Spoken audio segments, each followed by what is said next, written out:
Bonjour à tous et bienvenue dans cette nouvelle vidéo. Je suis ravie de vous retrouver aujourd'hui afin de pouvoir voir ensemble le fonctionnement du système des enveloppes budgétaires. Donc j'ai vu énormément de vidéos sur le fonctionnement de celle-ci et donc j'ai décidé de pouvoir un petit peu tout condenser et de pouvoir vous les expliquer à ma façon en fonction de voilà comment moi j'aborde le principe et de manière de pouvoir vous éclaircir également à mon tour. Donc tout d'abord, il faut établir son budget. Donc on a déjà pu le voir dans des précédentes vidéos. Si jamais ce n'est pas encore vu, n'hésitez pas à aller regarder celle-ci ici. Mais j'aurai l'occasion de revoir ça avec vous dans une prochaine vidéo quand justement je mettrai en place mon budget pour l'année 2023. Donc bien entendu, il faut prendre en compte les entrées d'argent, mais également ses sorties d'argent. Donc à partir de là, on va avoir un budget et il va falloir voir si on peut déjà faire faire attention et limiter ses dépenses dans certaines rubriques. Par exemple, si vous avez les dépenses fixes, tout ce qui va être électricité, tout ce qui va être éventuellement box, tout ce qui va être voilà, des charges où on peut éventuellement baisser soit en changeant de contrat, soit en renégociant le contrat avec son opérateur ou en faisant jouer la concurrence. On peut également regarder si les différentes dépenses que nous avons sont réellement indispensables par rapport à nous, à notre mode de vie, à ce qu'on a envie de faire et justement si on ne peut pas diminuer certains poids si vraiment cela est nécessaire. Bien entendu, si votre budget est large, vous n'êtes pas obligé de vous restreindre dans certains domaines, on est d'accord. C'est juste, voilà, pour trouver des solutions pour le restreindre, si jamais on est un peu cric-crac à la fin du mois, si on a, voilà, si on est endetté ou si on a envie justement de pouvoir mettre un peu plus d'argent de côté en vue d'un projet, de vacances ou autre, et donc du coup ça me permet justement de faire attention. Donc là j'avais fait déjà une vidéo également sur ce point, je vous la mettrai soit ici soit en dessous de cette vidéo dans la description de manière à ce que vous puissiez la retrouver plus facilement.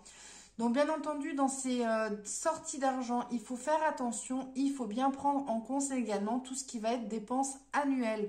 Et oui, on a tendance à les oublier et ça, souvent, ça fait mal au portefeuille quand il faut payer les factures. Donc il faut bien répertorier tout ça sur l'année, savoir à peu près à quel moment on est censé les payer. Si c'est au printemps, par exemple, si c'est au mois de mai, au mois de juin, au mois de juillet, en août, en septembre, à la rentrée scolaire, plutôt un mois de décembre, parce que du coup, ça va quand même énormément fluctuer sur notre gestion du budget. Ça va avoir un gros impact, surtout par exemple si c'est combiné avec la rentrée scolaire ou mine de rien, quand on a des enfants en bas âge, et ça nous fait une grosse sortie d'argent entre voilà juillet, août, septembre, c'est pas évident.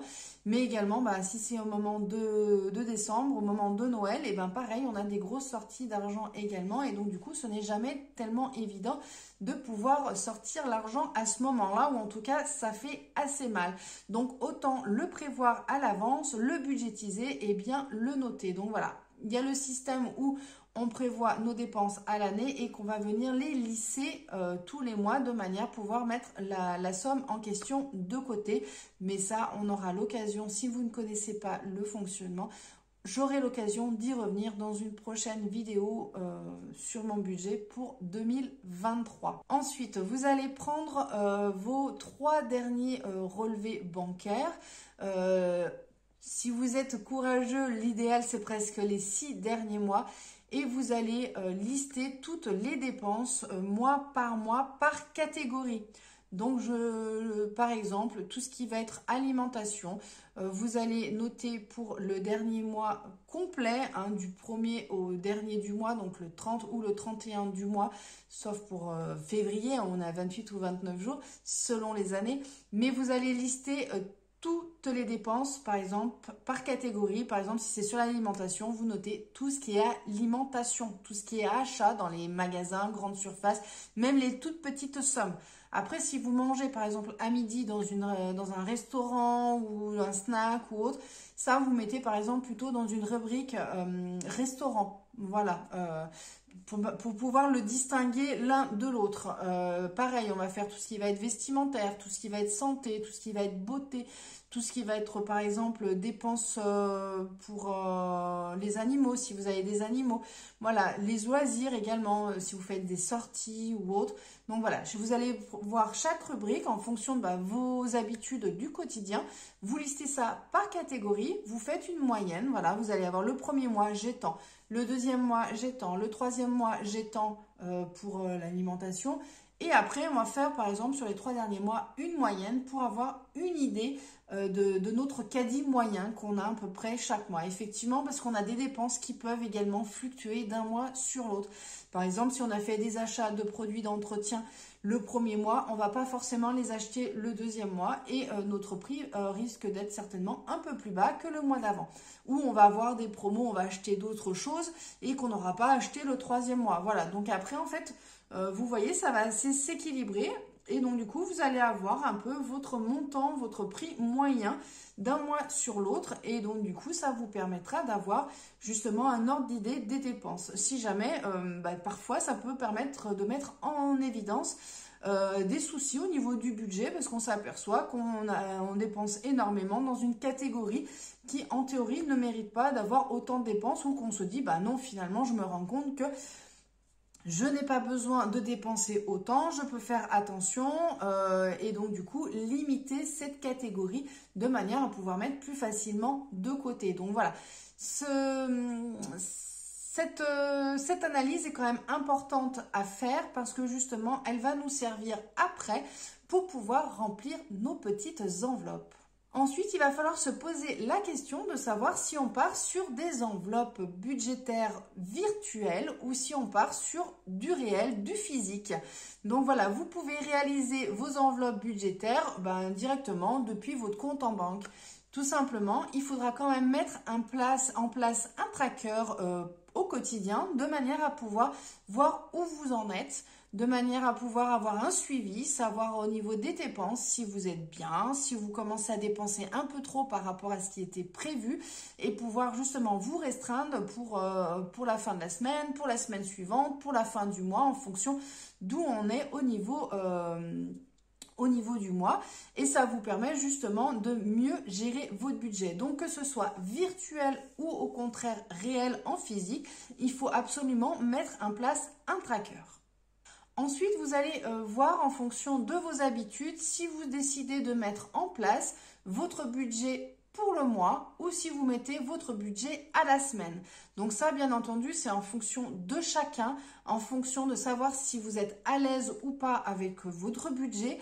Si au contraire vous avez des difficultés, auquel cas ce sera bien de peut-être mettre en place à la semaine, de manière justement à avoir une meilleure maîtrise du budget et éviter de faire des dépenses inutiles ou intempestives en fonction de faire vraiment sur un coup de cœur, vous dépensez votre argent, auquel cas vous peut-être essayer d'avoir à la semaine. En physique c'est encore plus simple parce que du coup vous avez l'argent dans les mains et quand vous voyez que vous n'avez plus d'argent, vous en avez plus, vous pouvez plus dépenser, alors qu'avec la carte bleue c'est vrai que c'est plus compliqué à gérer. Donc après c'est à vous en fonction de vos habitudes, si vous arrivez ou pas à gérer. À ce moment-là vous basculez soit en virtuel, soit en réel, soit au mois, soit à la semaine. Ça dépend vraiment de tout un chacun.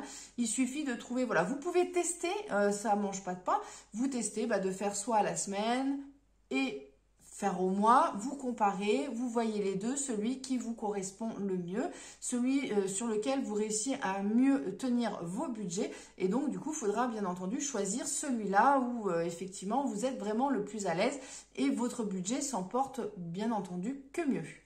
Et ensuite, il faudra choisir du coup le choix du support que vous allez utiliser, vous allez vous servir pour pouvoir justement mettre en place ces enveloppes budgétaires et avoir le fameux tracker de suivi de ces dépenses.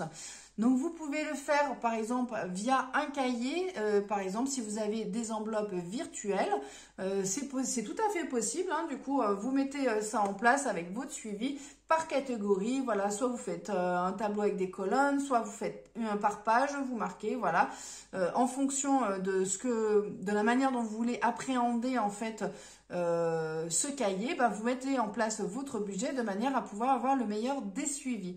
Sinon, le plus courant, bien entendu, c'est le principe des enveloppes physiques.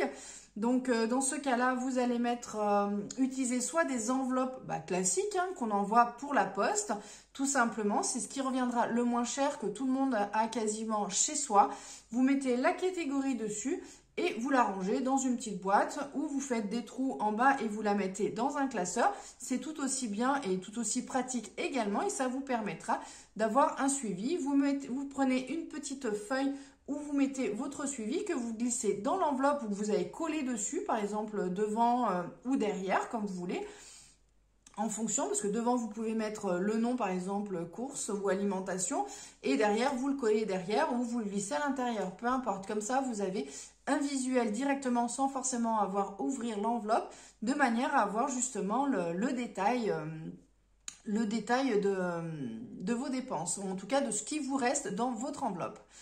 Également, vous pouvez les faire maison si vous êtes un peu bricoleuse, bricoleur et que vous souhaitez les faire à votre sauce. C'est possible aussi. Et sinon, vous avez les fameux classeurs pour faire les enveloppes budgétaires. Donc, comme je vous ai présenté déjà dernièrement, donc celui-ci et également celui-là. Voilà, j'ai un petit chat au fond de la gorge qui me gêne.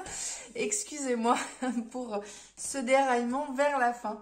Voilà, donc après, vous faites un peu, vous choisissez, vous faites un peu comme vous êtes le plus à l'aise, hein, et de toute manière, après, vous testez, si ça va pas, vous changez soit en cours de mois, soit le mois suivant. De toute façon, il n'y a rien de prédéfini. De toute façon, chacun fait au mieux avec les moyens du bord. Du moment que ça vous permet de faire votre budget, de vous tenir à votre budget et de faire des économies, franchement, c'est le principal. Bien entendu, quand on peut amener un petit peu de couleur dans son budget, que ce soit plus ludique et tout, c'est forcément plus agréable. Mais voilà, à un moment donné, on fait comme on peut avec les moyens du bord, comme je dis. Et le principal, c'est que notre budget, on s'en sorte. Voilà. Écoutez, j'espère que cette petite vidéo vous aura plu. Dans tous les cas, je vais mettre en pratique tout ça dans les prochaines vidéos. Donc là, je vais essayer d'en faire une quasiment tous les jours, dans la mesure du possible, afin que vous puissiez avoir le budget de fait d'ici la fin du mois. Donc là, voilà. Là, on est le 26 décembre, donc du coup, il nous reste une petite semaine ensemble pour mettre tout ça en place. Voilà, n'hésitez pas à liker ma vidéo, n'hésitez pas à vous abonner si ce n'est pas encore déjà fait. Et moi, je vous dis à très bientôt pour une prochaine vidéo. Ciao, bye bye!